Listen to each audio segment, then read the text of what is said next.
Good afternoon. আজকে কিন্তু আমরা একটা অন্য অভিযানে এসেছি। আমরাও এই জন্য বললাম কেন আজকে আমার সাথে আছে আমার ছোটোবেলাকার বন্ধু বুম্বা। বুম্বাকে আপনারা আগে দেখেছেন আমার গড় পঞ্চকোটের ব্লগে। আর বুম্বা আর আমি আজকে আমরা দুজনেই এসেছি চিত্তরঞ্জনেই বেশ কিছু মাইগ্রেটরি বার্ডস দেখতে। বুম্বা প্রচণ্ড পাখি ভালোবাসে, তো সেই পাখির দেখার জন্য বিভিন্ন জায়গায় দূর দূরান্তে চলে যায়। তো আজকে ও বললো যে কেননা চিত্তরঞ্জনটাকেই আমরা লক্ষ্য করি। প্রচুর মাইগ্রেটরি বার্ডস এই শীতকালে আসে। যারা পাখি প্রেমী তারা কিন্তু এখানে রীতিমতো মাঝে মধ্যেই তারা ক্যামেরা নিয়ে চলে আসেন এবং পাখিদের ছবি নিয়ে এখান থেকে যান। চিত্তরঞ্জনের আরেকটা বিউটি হচ্ছে এই পাখি মাইগ্রেটরি বার্ডস। এই মাইগ্রেটরি বার্ডসগুলো এই শীতকালে আসে, মোটামুটি ডিসেম্বরের শুরুতেই চলে আসে, তারপরে মোটামুটি ফেব্রুয়ারি শেষ করে ওরা এখান থেকে চলে যায়। উড়ে গেল দুটো পাখি, আপনারা যদি দেখতে পেলেন। এটা হচ্ছে রুডি শেলডাক।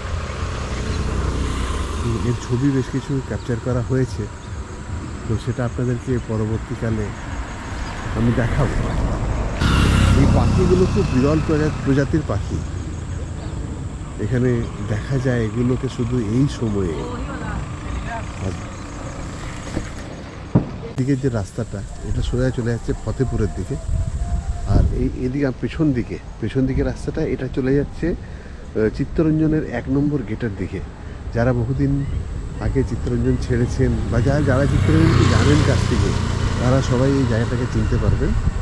আর অন্য দিক থেকেও আমি চিত্তরঞ্জনটাকে দেখাবো, মানে চিত্তরঞ্জন না, সরি, আমি এটাকে দেখাবো, ড্যামটাকে দেখাবার চেষ্টা করব। মনোরম জায়গা, হয়তো সেরকম বিশেষ কিছু আছে বলে আমি দাবি করব না, তবে একদিনের জন্য একটা ডে ভিজিটিংয়ের জন্য কিন্তু চিত্তরঞ্জন একটা অপূর্ব জায়গা। কিছুদিন আগেই একটা কুয়াশাচ্ছন্ন সকালের ভিডিও আপনাদের আপলোড করে দেখিয়েছি।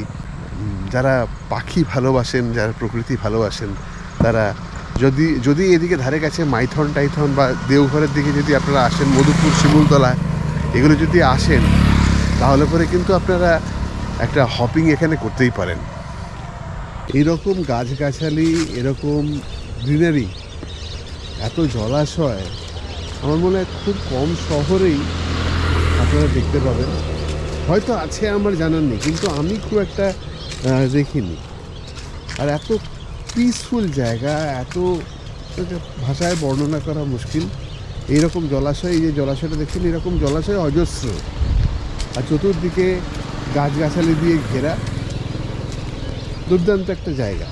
এই রাস্তাটা সোজা চলে যাচ্ছে চিত্তরঞ্জনের একটি মাত্র পেট্রোল পাম্প সেদিকে, আর এদিকটা চলে যাচ্ছে এসপি ইস্ট মার্কেটের দিকে, ঠিক উল্টো দিকটা। এর মধ্যেই কত গাছপালা। এই ক্যামেরা নিয়ে আর এই পিঠে ব্যাগ নিয়ে এই না ভারতবর্ষের কোন কোন জায়গায় ছবি তোলার জন্য ঘুরে বেড়ায়। চাকরি বজায় রেখে এই নেশাকে সঙ্গে নিয়ে চলা সত্যিই ওকে এটা কুর্নিশ জানাতে হয়।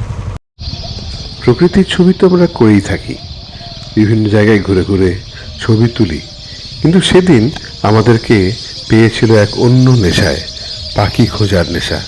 বিভিন্ন রকমের পাখি, বিভিন্ন রঙের পাখি।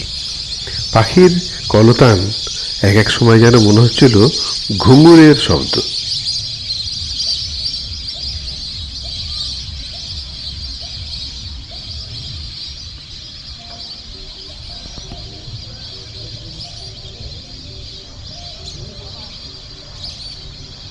পড়ন্ত বিকেল, পাখিরা সব নিজে নিজে বাসায় ফিরছে, আর দূর পশ্চিম দিগন্তে দেখা যাচ্ছে সূর্যমামা অস্ত যাচ্ছে। এই সুন্দর দৃশ্যটা আমরা যদি ক্যাপচার করতে পারি, সেই জন্য একটা সুটেবল জায়গা খুঁজে চলেছি। আমরা ছুটে চলেছি এক জায়গা থেকে আরেক জায়গা মোটর বাইক নিয়ে, কিন্তু না, শেষ রক্ষা আর হয়নি। আমরা সেরকম কোনো সুটেবল জায়গা খুঁজে পাওয়ার আগেই সূর্যি মামা অস্ত চলে গেছে। সারাক্ষণ পাখি টাকি দেখে এবারে সব আমরা এসে জড়ো হয়েছি নিতাইয়ের দোকানে। সদ্য ছেঁকে বার করা এই ব্রেড চপ আর আলুর চপ, এইদিকে আবার খাস্তা কচুরি সিঙ্গাড়া এসব নিয়ে নিতাইয়ের এখন রমরমা। নিতাই যে কে একটু দেখাবো তো সে ফুরসত নেই। আপনারা যদি কোনোদিন এদিকে আসেন এসপি ইস্ট মার্কেট রঞ্জন সিনেমার কাছে নিতাইয়ের দোকান, নিতাই ঘোষ বিখ্যাত, এর এখানে চপ কচুরি সব কিছু পাওয়া যায়, একবার নিশ্চয়ই টেস্ট করবেন। এই আমাদের নিতাই ঘোষ আজ বহু বছর ধরে এখানে সগৌরবে দোকানদারি করছে এবং লোকজনদের পরিষেবা দিয়ে যাচ্ছে। বুম্বার বক্তব্য হচ্ছে চপ খেতেই হবে। আমাদের চিরপরিচিত আমাদের বন্ধু নিতাইয়ের দোকানে এসে আমরা জড়ো হয়েছি, আর বুম্বা এখন জোর করছে চপ খেতেই হবে। এই দেখুন ওই এসে নিয়ে বেমালুম কিরকম, এই দেখুন কীভাবে চপ খাচ্ছে দেখুন। হ্যাঁ, নিতাইয়ের চপ বিখ্যাত। এই নিতাইয়ের মিষ্টি আপনারা দেখতে পাচ্ছেন। হ্যাঁ, নিতাইয়ের চপ। এবারে ওর একটা আবদার, আমাকেও চপ খেতে হবে। এই দেখুন চপ বানিয়ে রেখেছে নিতাই গরম গরম, এক্ষুনি বের করলো, অবশ্য এক্ষুনি ছেঁকে তুললো।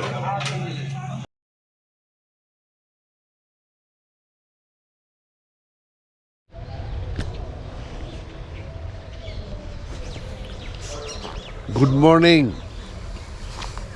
আজকে আবার আমরা বেরিয়ে পড়েছি পাখির ছবি তুলতে। সেই চিত্তরঞ্জনের বিভিন্ন জায়গায় আজকে ঘুরবো। কালকে দুপুরে আপনাদেরকে দেখিয়েছিলাম আমরা পাখির ছবি তুলতে বেরিয়েছিলাম, কিন্তু সেরকম কিছু রিমার্কেবল চোখে পড়েনি।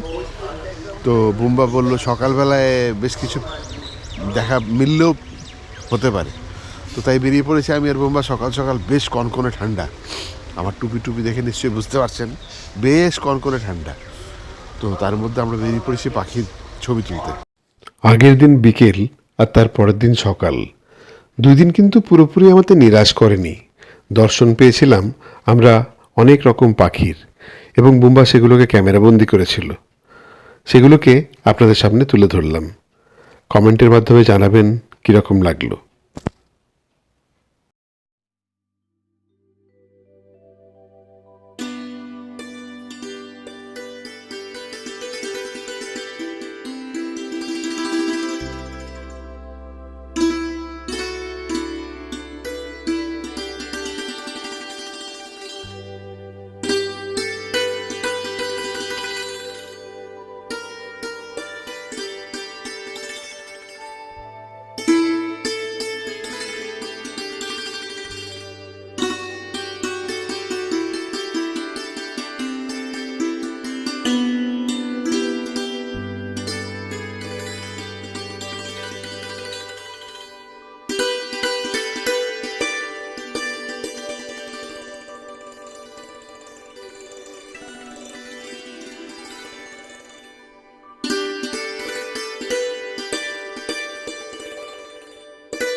আমরা এখন দাঁড়িয়ে যে চিত্তরঞ্জন জিএম অফিসের সামনে, জেনারেল ম্যানেজার্সের যে অফিস তার সামনে।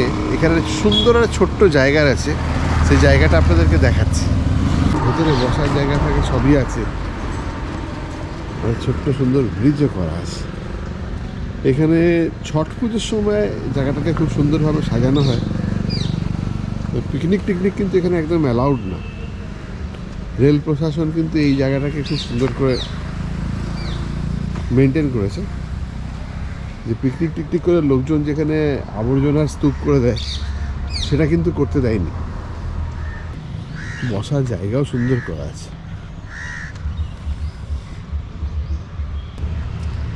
এই ড্যাম, বোটিং ক্লাব রয়েছে এদিকে।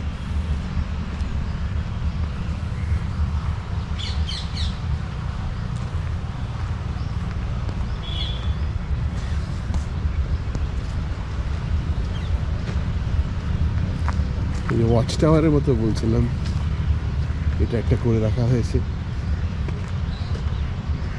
ভালো, এসে বিকেলে সময় কাটাবার জন্য জায়গাটা বেশ সুন্দর।